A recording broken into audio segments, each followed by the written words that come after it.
Hey everybody, it's your girl Tamara Woodard. I am guest hosting on One Sister to Another for Pastor Angela Johnson. I'm so happy to be here today, you guys. Um, Today I have with me Khalid Scott, who is a mental health clinician.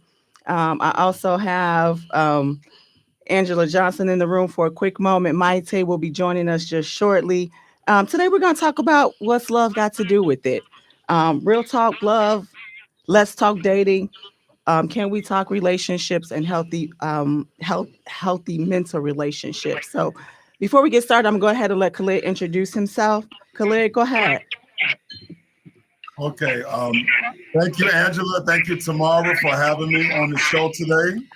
I think today or this month is a wonderful time, not only Black History Month, but Valentine's Day is coming up to talk about both Black mental health and love and relationship. Khalid Scott, I've been a licensed clinical social worker going on 30 years, and I'm in private practice, and I work with both individual and married couples to help them solidify their relationships. And I'm very dedicated to my people and their mental health. So I'm here for an hour, and let's get rocking. All right. Well, thank you so much for being here. Pastor Angela, what do you have to say for me today? Oh my God, I am so doggone excited. First of all, welcome everybody to the room. Welcome to One Sister to Another, the show with information, inspiration, and godly revelation, heard live right here on IntellectualRadio.com, iHeartRadio. And of course, my baby could have told y'all, she's my baby. I don't care how old she is, she's gonna always be my baby. Awesome. Jay is now my baby too. But I want to thank God so much for Tamara standing in, sitting in for me. I'm here for a minute, but I'm telling y'all, I believe today's show is going to be hot. It's going to be epic. Can I tell y'all why? Number one, because we got the right host up in there. Come on. Right. Make sure I say Miata's name right. It's Maite. Maite. Maite, and of course, my baby girl, Tamara's in the room, but also because we stalked Khalid before we ever invited him. And so he's the one. Let me tell y'all what I love about this brother. So y'all get ready for today's show. He uncut, uncensored, don't mind shooting from the hip, and I like it. Okay? I'm yielding my mic. Well, thank you, Angela. I miss you today. You know, I'm a little nervous, you guys, but we're going to get through this. So last week, we started this month of February, the month of love, and we had Bishop Greg Davis with us. Last week, we talked dating. We talked dating apps. We talked about love. We talked about relationships. Khalid, what's your thoughts on dating apps? All right. So I'll repeat what I told Angela last month. That I am anti-dating apps. Not only have I had a bad experience with it, not me personally, but my ex-wife met a gentleman on a dating app, and he was grooming my daughter. So, and then just hearing the horror stories about, and especially a lot of women I know who go to dating apps, and then I have a lot of guy friends who purposely manipulate women on dating apps. Wow. So I've never heard anything truly positive. And is it positive stories? Is it Disney movies stories being lived out on dating apps? I'm sure it is. But just for me, I believe in the old-fashioned way. I'm 53 years old. I believe in meeting a black queen at a grocery store or a laundromat, or I don't know, at a park watching our kids or something. I don't know. But I just believe you get the true essence of a person when you meet eyeball to eyeball. Because I can be Denzel Washington on this computer, all day. But it's when you meet me and feel my essence and my vibe and my aura, then you really get to know who I am. Absolutely. I agree. I agree with that. This is Maite. I recently started trying to do online dating. I don't particularly like it. I do have a profile now on Facebook dating, but I find myself when I do engage, I'm just answering the same questions. Hey, how are you? How was your day? Hey, how are you? How was your day? Send more pictures. Do you have more pictures? And I noticed that a lot of the guys on there are, they're not really some of them, I can't speak to all of them, they're not really looking to get to know a person. They want to go by how you look first, and can you send pictures, and some of them just aren't genuine in what the purpose is. I have seen it where guys are on there and they want to just chat all day. Well, okay, I have friends for that. I don't really need any extra friends to chat with. And I mean, are we going to date, or do you want to go on a date? And of course, I agree with you in a sense, Khalid, because I am a little leery because I don't know who I'm going to meet, and then is it safe? So yeah. Absolutely. And we have to be protective. I just posted an article on my Facebook page last week. A young lady met a man on Facebook, not on Facebook, on social media, and come to find out he was married. And she confronted him, and she said, "Well, I'm going to let your wife know," and he killed her. And Angela got smart with me. She was like, "Well, it could happen in person." I said, "Okay." Well, I agree with that. I mean, and that's what I said to one of my friends. I was like, well, hey, I don't like it because, a lot of people are getting catfished and everything. And, one of my male friends, good male friends, he's like a brother to me. He's like, well, Maite, that can happen in person. And I agree with that. But I think as for me, I'm more so into I like the old school method of dating, actually. And someone said to me, well, might say that's why you're still single, because dating have evolved. But I like the old school method of dating, where I meet someone, they see me in person, and they can make a choice on whether or not they would like to date me or whatever, as opposed to just putting, pictures out there. And I have heard of healthy I love stories. I mean, some of them are amazing. It just doesn't work that way, or hasn't worked that way for me. And it's just not for me. So, yeah, I kind of agree with you on that. Well, for me, dating apps are no. I'm married, so that's not a thing that I get into. But if I had to date, it would not be on a dating app. That's just my personal preference. I would have liked to have met my person like I met my husband, just naturally, organically. Dating apps, they're just not for me, and that's just my personal opinion. But I do know people that love them, that go on them, that have found people that have actually gotten married and have healthy relationships, which is great. But Khalid, I'm going to ask you a question now for the people in relationships and the married folks out here. What are some of the things that you think will help to continue to grow a relationship or your marriage in a good mental space? Okay. During the pandemic, that was life-turning for all of us. I'm assuming everybody would agree. Absolutely. And it was the first time in our lifetime, because the last time it was a pandemic, 1919 with the Spanish flu, right? So now you had people on March 13th, 2020, we was at work. We did our thing. And on March 14th, 2020, we got the call to stay home every day, right? And if you were a couple and you were making it through, you had your routine. You get up in the morning, you take a shower, you go to work, you go to the gym, you go out, get your manicure and your pedicure, go grocery shopping, hang out with the kids. But you were able to stand each other because you didn't have to see each other other than when you got ready to eat dinner and go to bed. But now 24 hours, 7 days a week, you're in close proximity of one another. And you was like, it used to bother me when you kept the toilet seat up, right? Now it gets on my nerves. Well, it's about you kept hair in the sink and your pantyhose in the sink. But I could deal with it. But now I want to strangle you because I get tired of seeing your pantyhose in the sink. Then I would get these phone calls from married people like, Khalid, I'm about to strangle dude. Khalid, I'm about to kill my wife. Khalid, I can't see my mistress anymore. Oh. Because I can't see my mistress, I got to deal with her. So I was like, ding. I said, let me open up this private practice and cater to married couples. And I'm sure you got good business in you. I have a wait list. It's been a wait list for over a year. Wow. A wait list over a year. Wow. And what I tell the couples all the time, because mostly I get wives who call me, right? Mr. Scott, Dr. Scott, I want my marriage to work, but this is it. We need therapy. And I said, well, tell your husband to call me because I can't do marriage therapy with a husband feeling emotionally kidnapped, right? Right. So I need the husband to be all on board with this, right? And so the husbands talk to me and they like, man, I'm willing to make this work because we're at the end of the road right now, right?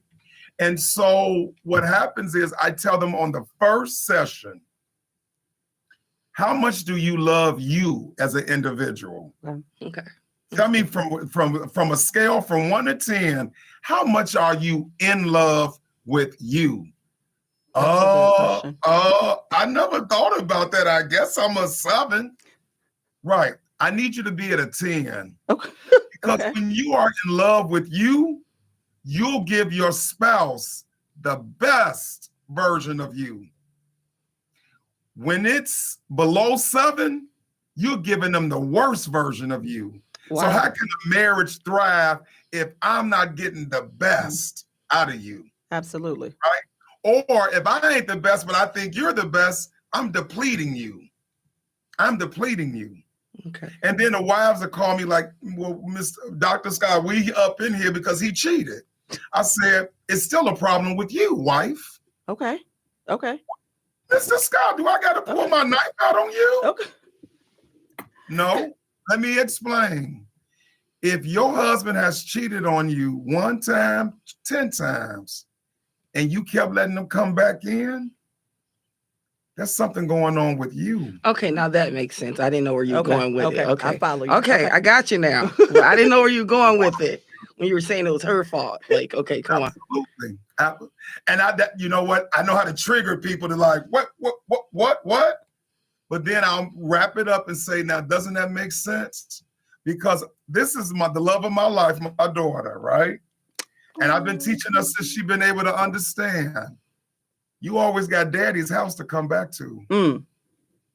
Heartbreak ain't your best friend, and you wasn't born the twin of heartbreak. So it ain't necessary. Right, okay. And that's what I tell my couples. It's not necessary to be with somebody who breaks your heart on a daily basis. Right, love. There's some happiness out here waiting for you, but you got to believe you deserve it. So if you're in love with yourself at a 10, you won't tolerate mess. That's true. And that's the biggest part. That's the biggest chore of my therapy, getting people to love on themselves. Khalid, I have someone who asked a question off of Facebook, Miss Sheena Johnson. She says, define what you mean by emotionally kidnapped. Right. So, husband, you have cheated on me. I cannot deal with this no more. What happens is that we're going to go into therapy, whether you like it or not. Babe, I don't want to do therapy. I don't need no bald head dude. Khalid Scott thinking he gonna dissect me. Well, if you don't, you ain't coming to this bedroom, right? You ain't gonna get no dinner, right? Oh, I'm gonna break your car windows. Oh. And some other stuff gonna happen. All right, babe, dang, I'll go. Man, I don't need that husband in front of me as a therapist because he won't give me his all. He will not give me his all. So people have to come to therapy freely. Okay. Have to come to therapy freely. Like, I want to do the work.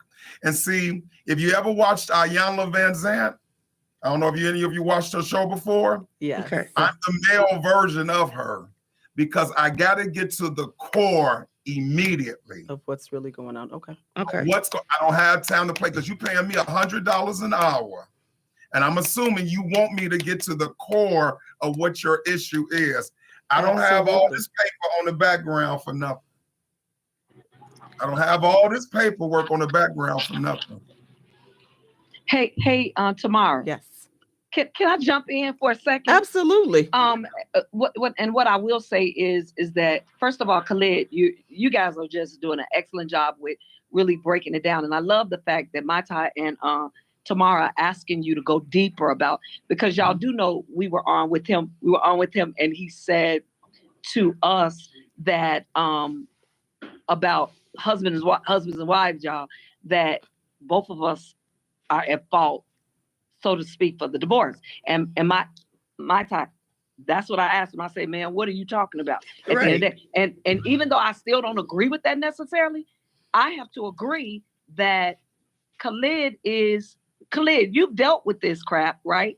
Let me also say this though. What I find about us African American women at times, y'all, I'm African American. I'm not another culture, so I can talk about me. Okay. That sometimes we're afraid to meet ourselves. So I'm not loving myself the best I can love myself. Now, I'm one of these sisters here. Finding out a husband cheats, he could have came back to me. But this is how I'm wired. I'm made this way. Somebody else may not be wired that way. However, what you won't come back to me with is, you won't come back without telling me the truth. You hear me, Mai Tai and Tamara? Yes. You gonna tell me the truth. Now, check this out. If you do not tell me the truth, Khalid, then you won't be coming back. And so that's what happens. You can't tell me the truth. I didn't say I can't forgive your stuff, because at the end of the day, I am a Christian, right? And I've done some stuff myself, right? I don't know if it's added up to everybody else's, but I have done some stuff. But you can't come back not telling the truth. So I do love myself in that degree. I yield my mind. Does it does it make a difference on how you find out? So like if he came and confessed and said, hey, I cheated, or is there a difference in you finding out on your own some type of way? Is there a difference on how you will handle the situation?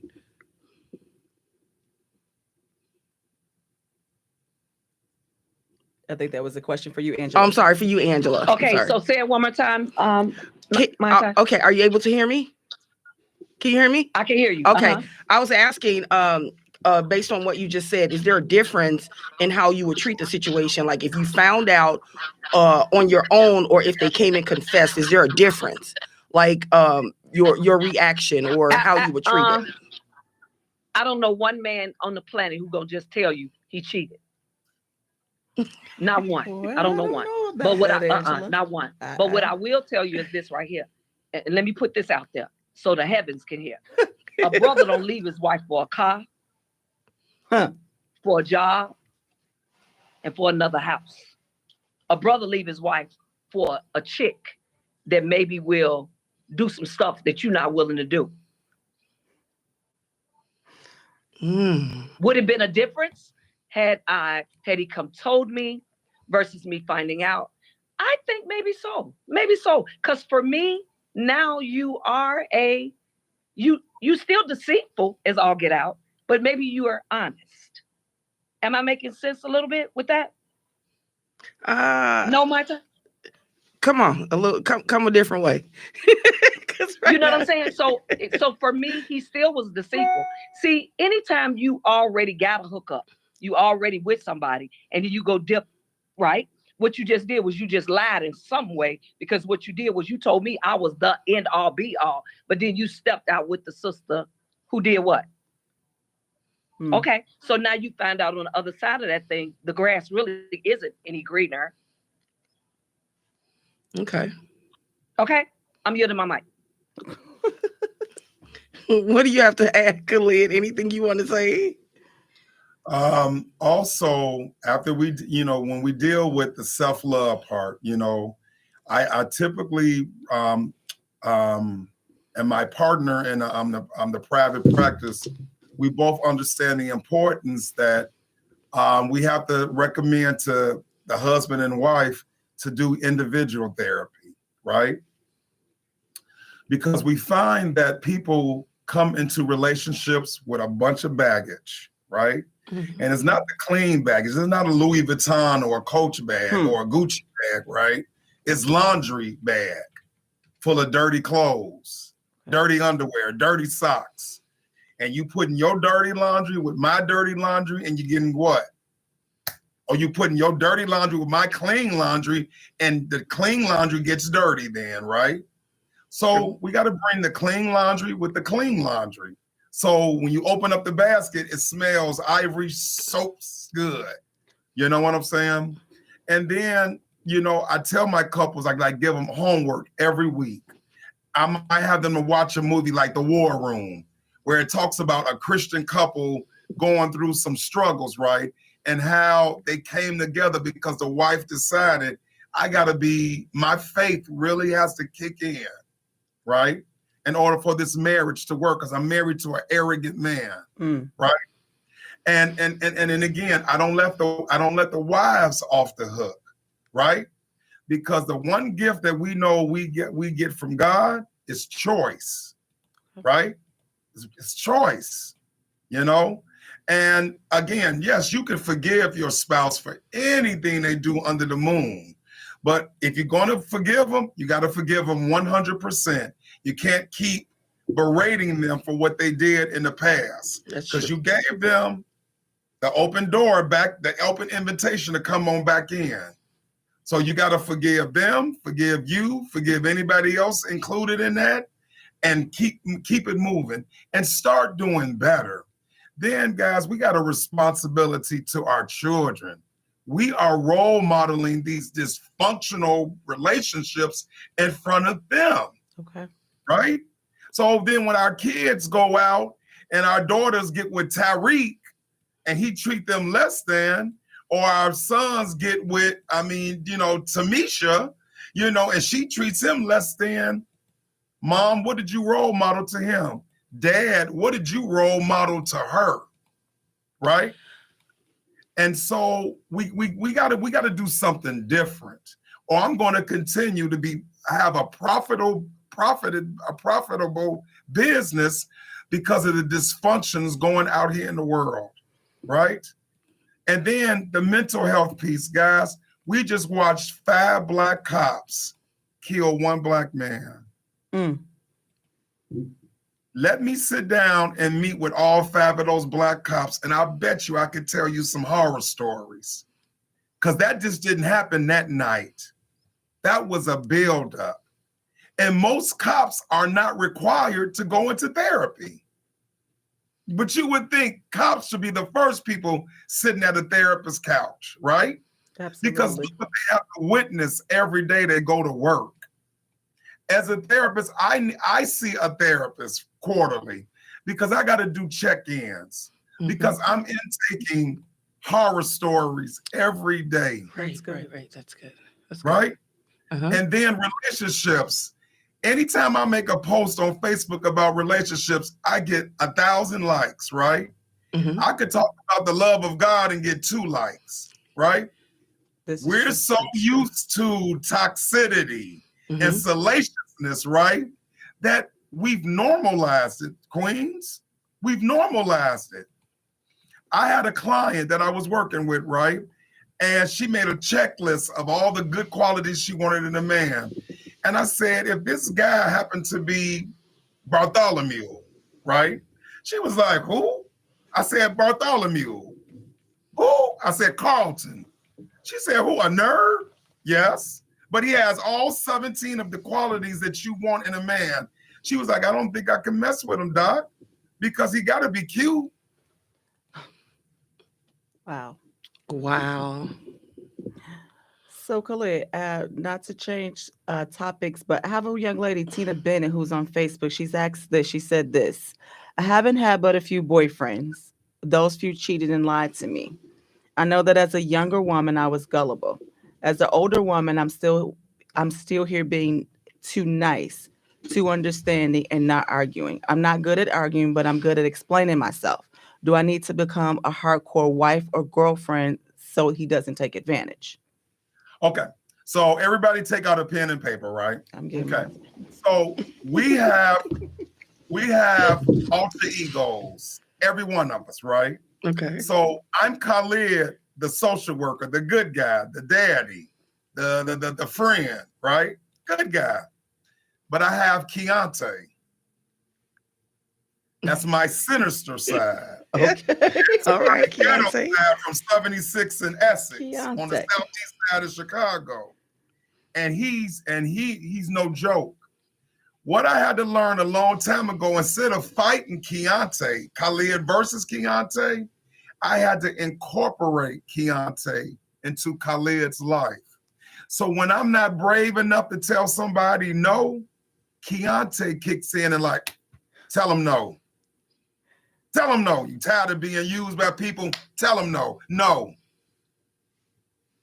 Okay. He gives Khalid bravery, right?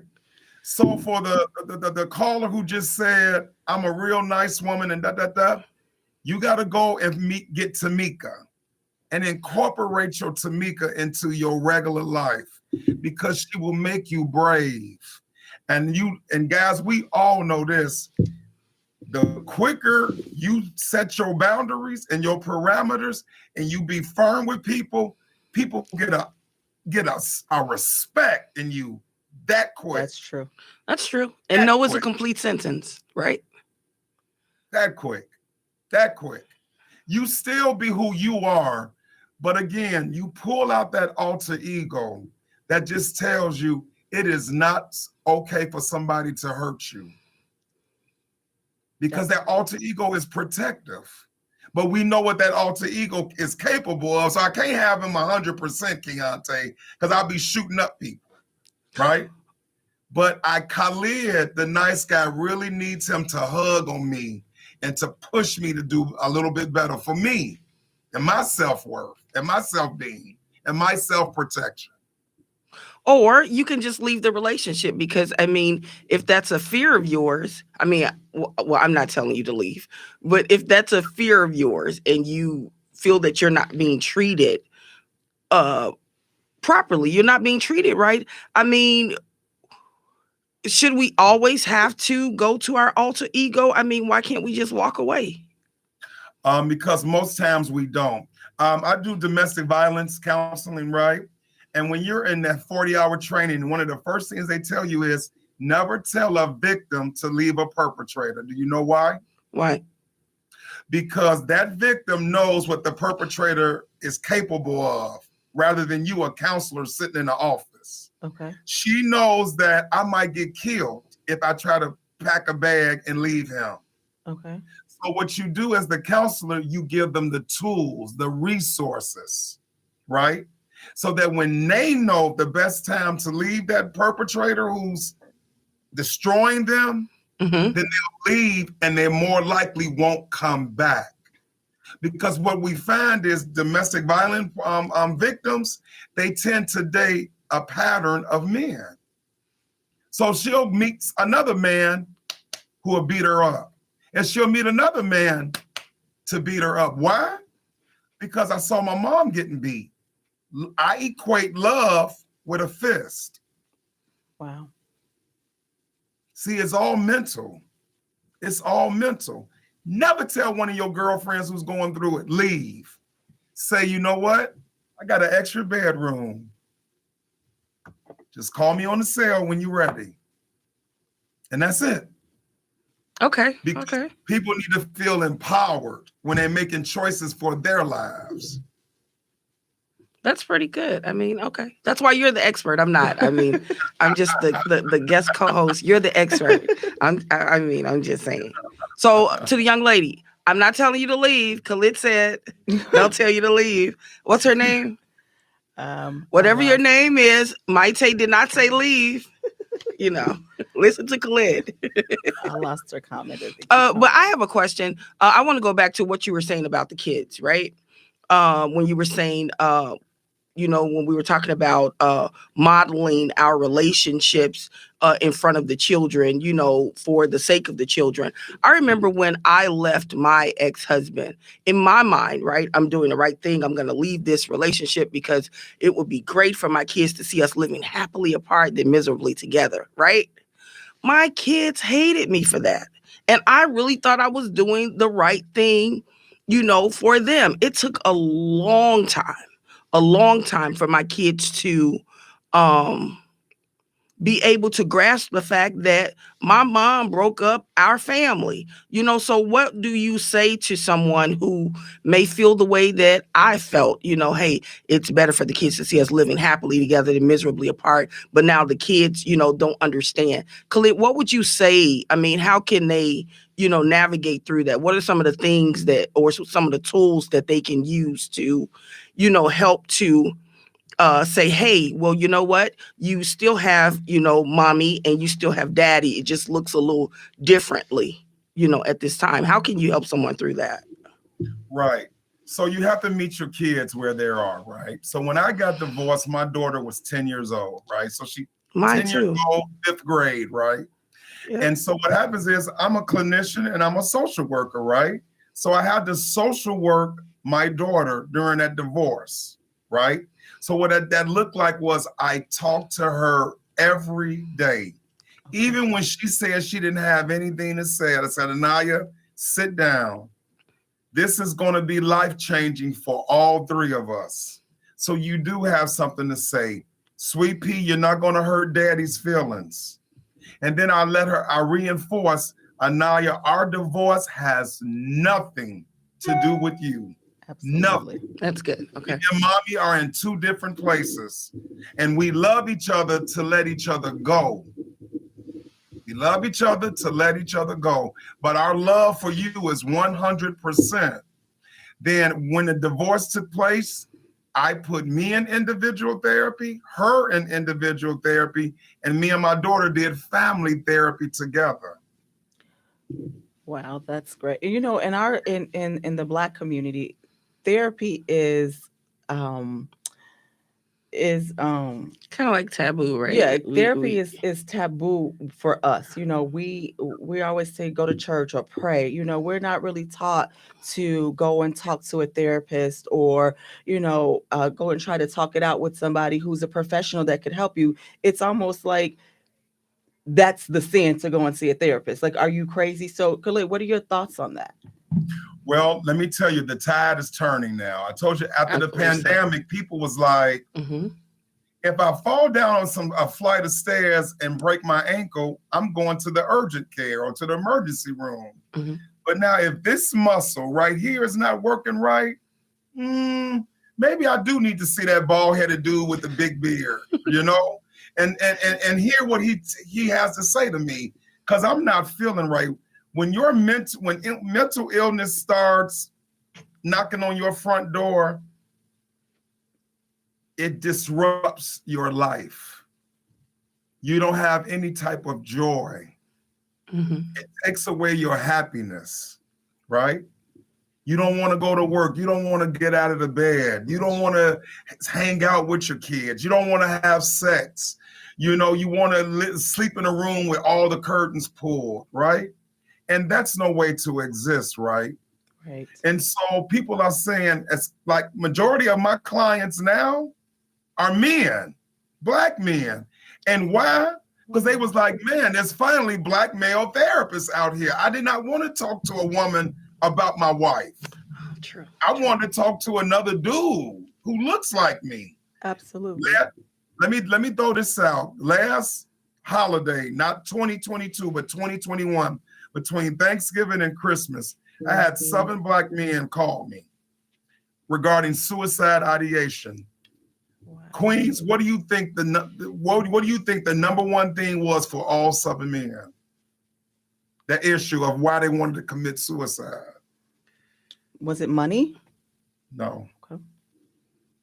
Were they in an unhappy relationship? Yes, their wives. Wow. All 7 of them. And I asked all 7 of them, brother, do you have children? All of them had children. I said, so say if you didn't get a hold of me and you really had a plan to commit suicide, what about your sons and daughters? All of them was like, I didn't even think of my kids. Because suicide is a selfish demon. Suicide isolates your thoughts and says, you're tired of hurting, aren't you? You're tired of feeling pain. You're tired of hearing her nag you. You tired of her not coming home cooking for you and complaining about everything you do as a man. Kill yourself. I'm here waiting for you. And these weren't no 20, 30-year-old men, 40s and 50s. One guy had the gun in his car seat. Called me at 1 o'clock in the morning. I stayed on the phone with him until he drove to the hospital emergency room to get checked in. Oh, that was great. Now, you wouldn't think men would kill themselves because they arguing with their wives, right? You would think like, okay, he gonna get a mistress. He gonna go and drink some cognac. Men are feeling it now. They're feeling it because we got everything that's our home base. When you keep saying, men keep saying, bring me my peace. Bring me my peace. Baby, bring me my peace. But you know what black women do? Hear all that shit. I don't want to hear all that. You do got peace. Colette, so what are some of the things you think as women, black women, that we could do to assist our husbands, our boyfriends, our significant others? What are some of the things that you would recommend us do in those situations? Hey, got your pen and paper out, ladies? Absolutely. I'm ready, Colette. Number one, love you first. That's good. Stop looking for him to fill in your voids. Okay. Stop looking for him to be the daddy that you didn't grow up with. Mm. Stop blaming him for what Tyreek did when you were 18 years old. You married him. You got into a relationship with him. The red flags was there when you was dating him. You thought when he put a ring on your finger and you became his last name that he would change. Men are real clear. We gonna be who we are from birth canal to gravesite.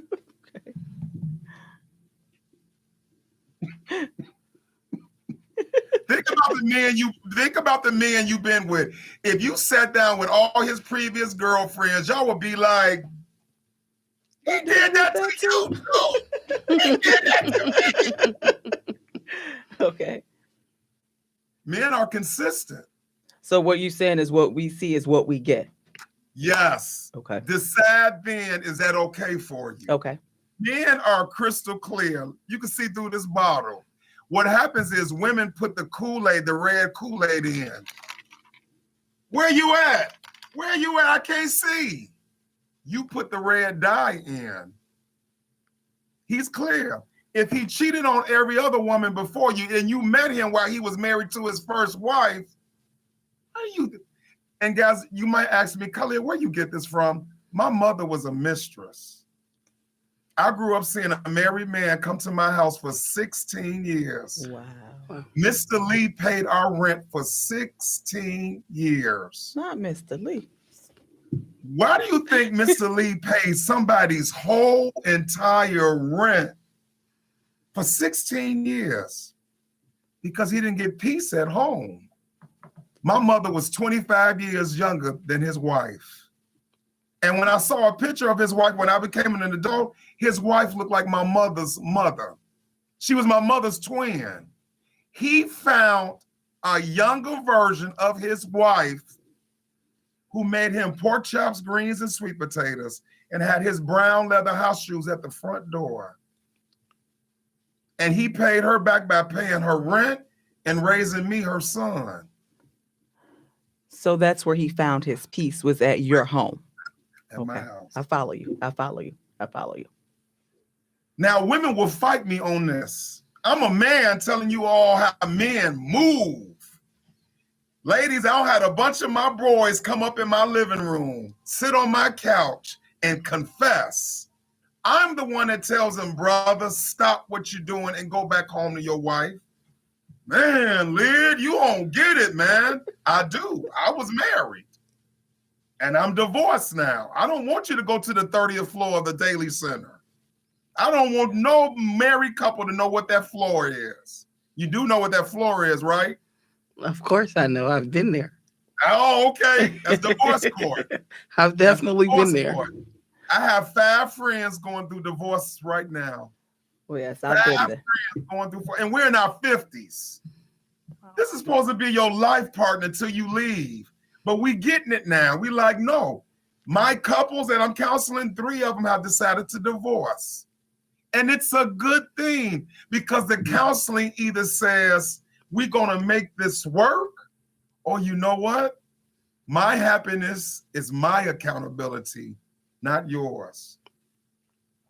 So I got to leave. So I have another question. Rhonda Johnson on Facebook. She says, why do we believe they will change? And I'm assuming she's meaning, why do we women believe that men will change? Yeah. See, ladies, this is something else you do. Y'all mix up pillow talk with the real deal, right? Okay. When he laying down next to you and you don't gave him a nice, chicken and macaroni and sweet potatoes and cornbread and iced tea dinner, he real sweet to you. But then he gonna go back being Keontae. See, Khalid is the one that lays next to you like, baby, I love you, baby. Mwah. But Keontae, see, y'all keep thinking that's one person. And it is, but we have an ebb and flow. I'm gonna still be the jerk if I'm a jerk, right? If my own mama couldn't change me, who is you? I didn't come out of your birth canal. Wow. And then remember, men get flirted with on a daily basis. So we'll always know you keep your mess up, I'll get with somebody. Or if I do cheat and you keep letting me back, what have you taught me as your husband or as your boyfriend? You signed an invisible permission slip for me to cheat on you again. Man, I'll just take us some roses. I'll sleep on the couch for 3 weeks, and that's all I'm going to give her. I'm going to give her 3 weeks, and then she better get her mind back right. I'm having real talk with you ladies about men. Yes. That's good. I'm friends with them. Told you they come and sit on my couch and I hear the real deal. I hear the real deal. And don't think it's no secret sisterhood out here. You got cousins sleeping with their cousins' husbands. I know someone who has a baby by her sister's husband. Wow. Her sister's husband. Wow. So don't you tell me what men and women ain't capable of doing to get their needs met. That's why I said at the top of the hour, when you have a love affair with yourself, when you holistically love yourself, you cannot tolerate garbage. Good. And you will see it 10 miles walking towards you. And you'll be like, no, I deserve better. I deserve better. That's what we got to teach our daughters. Yes. That's what we got to teach our daughters. Or we going to keep. My grandfather had 5 kids outside the marriage. And he beat my grandmother every day of her life. So my mother and auntie and 2 uncles grew up seeing what? Dysfunction. Mm-hmm. And abuse. And my mother had me by a married man. Because my mother was like, I'm not getting married to no dude to do what he did, what he gonna do like my dad did to my mother. And my grandmother was the biggest Christian in Chicago and a nurse. She was the sweetest Black woman walking on the south side of Chicago, but it didn't stop my granddaddy's punches. And he slept with 3 of her friends and 2 neighbors and had babies by him. So can't nobody tell me that we got to keep taking that dysfunction, ladies. And if you real boss chicks and you got this pride about I'm a strong Black woman, act like it. Hold us men accountable. Because when you do, we'll act right. That's good. So Khalid, I have another question for you. This person, she's actually my sister cousin friend. She says, do you think men will change for a woman they truly want and desire? Temporarily. And eventually, right? Got a buddy right now. He been cheating on his wife for 25 plus years. 25 plus years. But when he got sick, he had some act right. When he got sick, he had some You've act got right. mail. But then as a wife, how does that make you feel, right? Right. That it took you to get gravely sick in order for you to treat me well as your wife, the mother of your child, the one who built this house with you. Now, are there some amazing couples out there? Yes, it is. Yes, it is some amazing couples out here. But again, you got to get to a place where you say, I deserve the best. The couples I know who are doing well, respect is at the front door of their house every day. God is in their house every day. That's really good. Mhm. Okay, And Khalid, love for self. Love for self. absolutely. Thank you. And then one more question, Khalid. It says, this person, Miss Rhonda Johnson, says from Facebook, she says, do you think that because many of us that didn't have strong fathers, we are not doing a great job of getting rid of poor men? That's a good question. What happens is anytime you have a deficit in your life, it is human nature to want to fill that void, right? So, or you overdo it, right? Right? So what happens is I never had a dad, right? I had Mr. Lee, who was my pseudo dad, but my Mr. Lee. birth father was never in my life, right? So what happened was when I had Anaya, I became super daddy. Why? Because it was based on my deficit. I did not want my beautiful daughter to know one day of how I felt as a kid without a dad, right? So it's normal to say, I want this feeling that I didn't get, that I was robbed of. But when you're trying to fill in a void with something invisible, right? So let's go with the dad thing. A daddy is supposed to be your first hero, the first man you love. But what element that's not supposed to be in place with a daddy's love, right? Romantic's love, right? Right. You're not looking for romantic love with your daddy, right? Right. So why do you want a man who you are romantically involved with to be daddy? Wow. He can't. He's supposed to be daddy to your daughter, not you. That's good. If I'm with a woman, I cannot require her to be mama. Kathleen Scott did okay with that. I need my wife to be my To be wife, my wife. Absolutely. not my mama. And see, us men get that mixed up. Babe, my mom used to cook for me 7 days a week. You came Not your out of mother. her body. You came out of her body. Of course she cooked for you I 7 am days. not your mother. All right. So this is going to probably be our last question. We are off in about 9 more minutes, you guys. First of all, thank you everyone for joining us on YouTube, on Facebook, on Instagram. We Yes. really appreciate you being with us today. This last question is probably going to be very controversial, but I'm going to ask it anyway. This comes from Lawrence Turner. It says, what's your position on polygamy? Okay, you ready, people? Take your pens and papers out. I've learned as a social worker, right, that I can only plant seeds, right? I can't give you the fertilizer and I can't give you the water. I can only give you the seeds and put them in the dirt, right? You have to decide what water and what fertilizer to pour on those seeds to make them grow, right? Right now, I have a companion. Me and my companion, we are not boyfriend and girlfriend. We're not engaged. We're not getting married. We keep each other company. I'm going over to our house tonight, and we're not calling it a Valentine's dinner. We're calling it a dinner. We've been together for 17 months, right? Okay. We have not had one argument. Why? Manage our expectations of one another.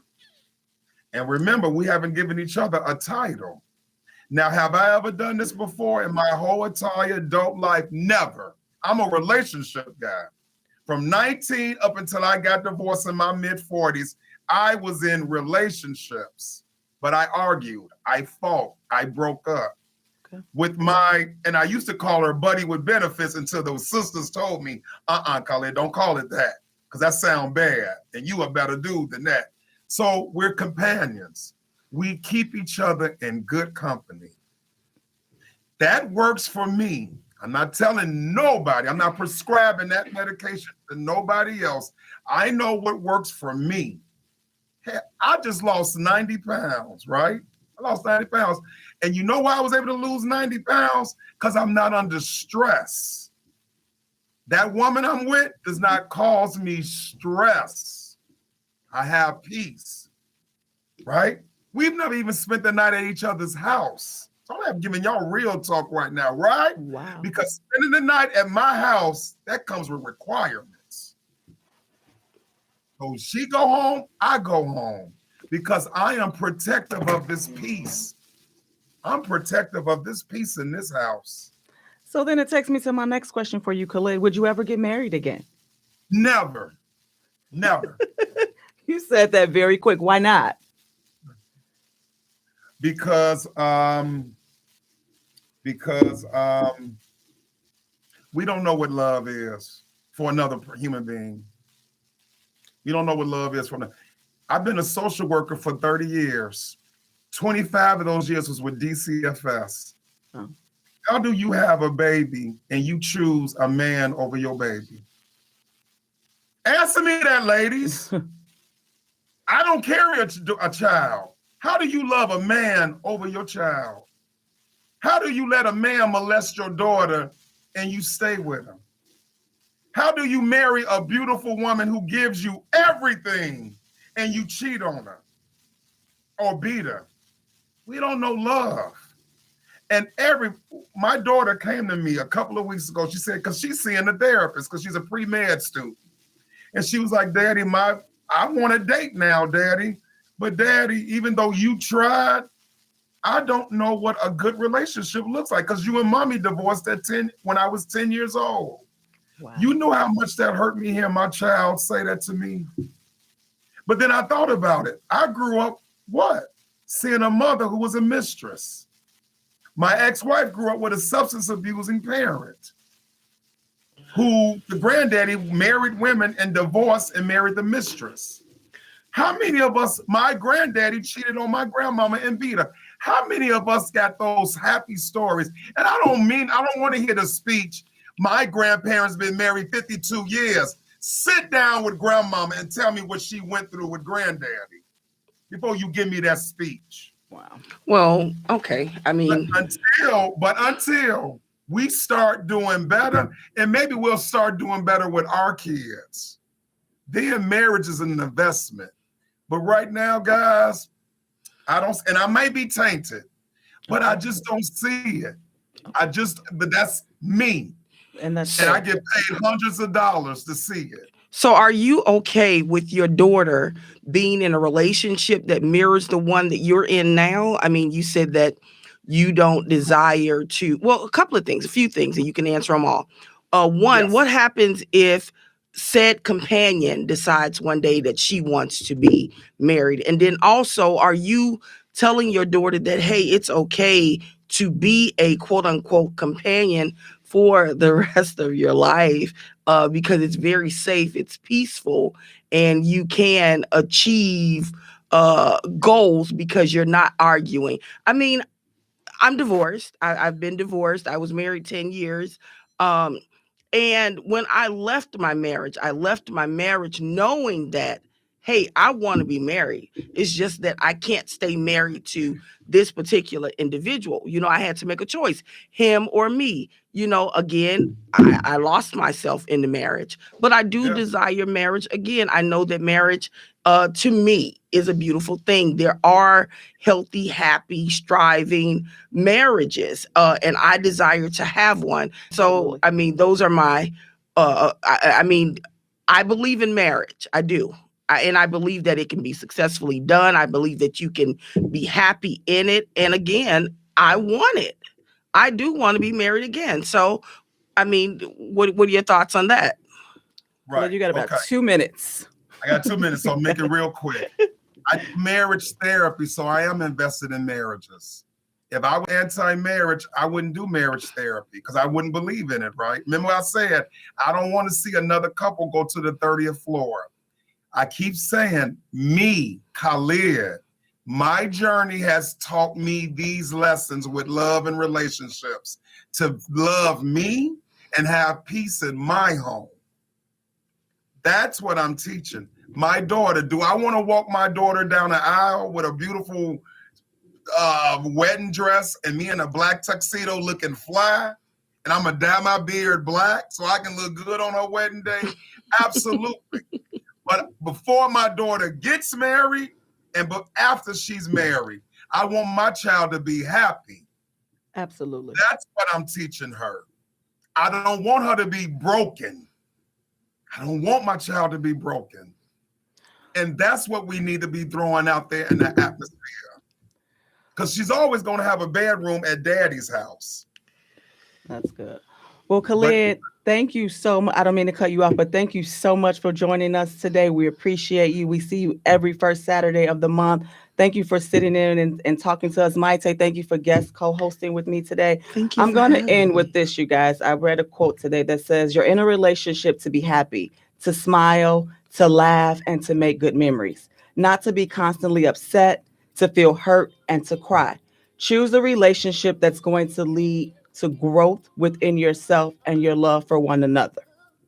On that note, guys, we are one sister to another, the show with information, godly revelation. We thank you for joining us today. We hope to see you next Saturday, 1 o'clock p.m. Guys, thank you so much. I appreciate you. Thank you. Bye-bye. Bye.